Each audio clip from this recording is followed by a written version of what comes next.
Part 3. You will hear a conversation about tea between an expert and a reporter. You have 30 seconds to look at questions 21 to 24.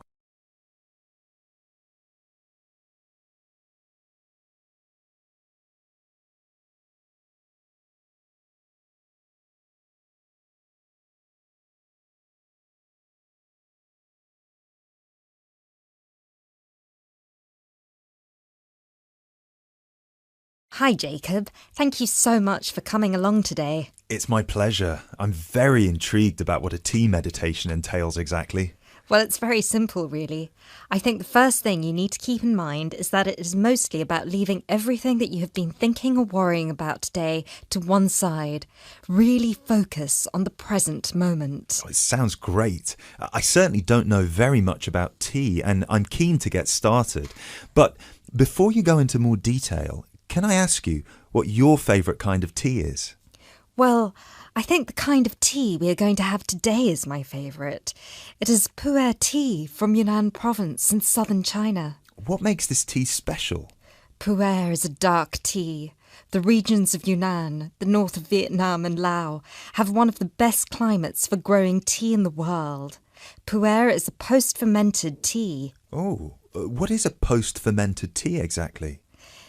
It is a tea that has undergone a period of aging in the open air. They age the tea for days, even years. The exposure to humidity and oxygen help to oxidize the tea leaves and encourage fermentation. This changes the smell of the tea and also removes a lot of bitterness from the taste. It sounds similar to the process of aging wine. The process is different, but the effect of aging on the taste is certainly similar. Does this mean the tea can be quite expensive? Absolutely. It can be very expensive. The tea is usually pressed into balls or cakes and sold. At one time, only tea enthusiasts cared about buying these cakes, but now many people have realised that they are an investment and so buy them like they would buy gold because the price goes up a lot over time. Before you hear the rest of the talk, you have some time to look at questions 25 to 30.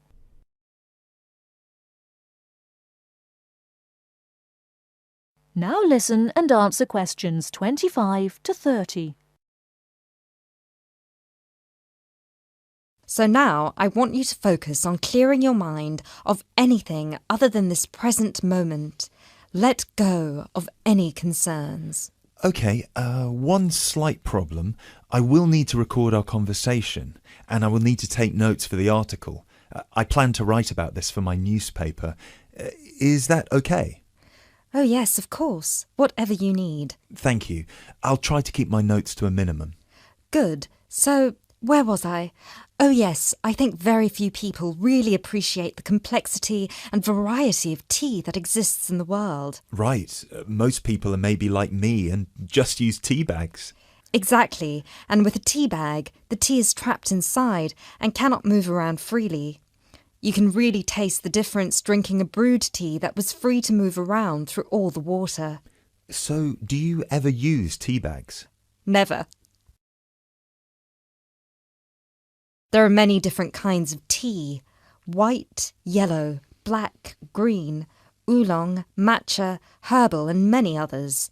Each one has its own unique properties. To fully experience what each tea has to offer, you must brew it in the correct way. I also believe in only drinking tea that is picked and sorted by hand, rather than using mechanical processes. Although it takes more time, the tea made by hand is so much better that it leads to an increase in the tea's sales. But in that case, surely if there is more interest in the tea, and with the time-intensive farming process, this means there could be shortages because the demand is higher than the ability to produce it.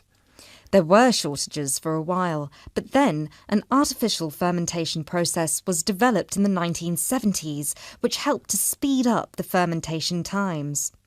As I mentioned, this process has an aging effect on the taste of pu'er tea that is very similar to the effect on the taste of wine that you get from that fermentation process, though for pu'er tea today, we're talking about that artificial process.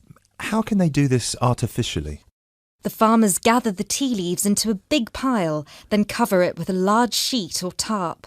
They spray water on the tea every now and then, and therefore fermentation happens faster. Usually, the tea is left for 30, 45, 60, or even 90 days still. The farmer will check the tea every few days, and just by the feel of the tea, he knows whether it is ready or if it needs more time. Wow, that sounds like a fascinating process. I never realised that there was such a science behind producing tea. Well, now you are ready for the best part, the tasting of it. That sounds like a very good idea to me. So what I will do now is boil the water, and we can begin our meditation. What does that entail? We need to focus on only two things. The first is your mind and body. Forget everything that you have been worrying about today. Forget about what you have to do later on or what somebody said to you earlier. Focus on your breathing and on how your body feels. If you have aches and pains, acknowledge them. Pinpoint where there is tension in your body and try to release it. Oh, yes, I can really feel tension in my shoulders. Let it go. Close your eyes if that helps. Take deep breaths in and out. Soon we will drink the tea. When you drink it, think about the taste and how it feels on your tongue. Is it easy to swallow the tea, or do you need to gulp it? Can you brew the tea leaves more than once? Oh yes, you can brew some teas more than 10 times. Now we will shift to noble silence, focusing only on ourselves and the tea. Enjoy.